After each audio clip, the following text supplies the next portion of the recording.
नमस्कार. आज आपण 1985 सालच्या बालभारती पुस्तकातील पद्मश्री ग दि माडगूळकर यांची मृग ही कविता पाहणार आहोत. त्यांची मृग ही कविता जोगिया या संग्रहातून घेतली आहे.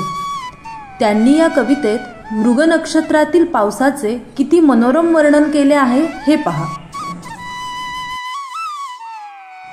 माऊलीच्या दुग्धापरी आले मृगाचे तुषार, भुकेजल्या तान्ह्यासम तोंड पसरी शिवार.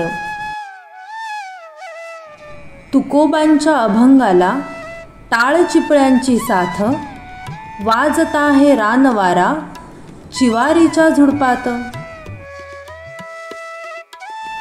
पिऊनिया रानवारा खोंड धावे वारे माप, येता मातीचा सुगंध स्तब्ध झाला आपोआप. अवखळ बाळापरी पक्षी खेळतो मातीत, उभारल्या पंखांवरी ठेंब टपोरे झेलीत. धारा वर्षतावरून बैल वशिंड हालवी, अवेळीच फुटे पान्हा गाय वत्साला बोलावी. गावानेच उंच केला हात दैवी प्रसादास, भिजूनिया चिंब झाला गाव देवीचा कळस. निसर्गाने दिले धन द्यावे दुसऱ्या जाणुनी, झाली छप्परे उदार आल्या पागोळ्या अंगणी.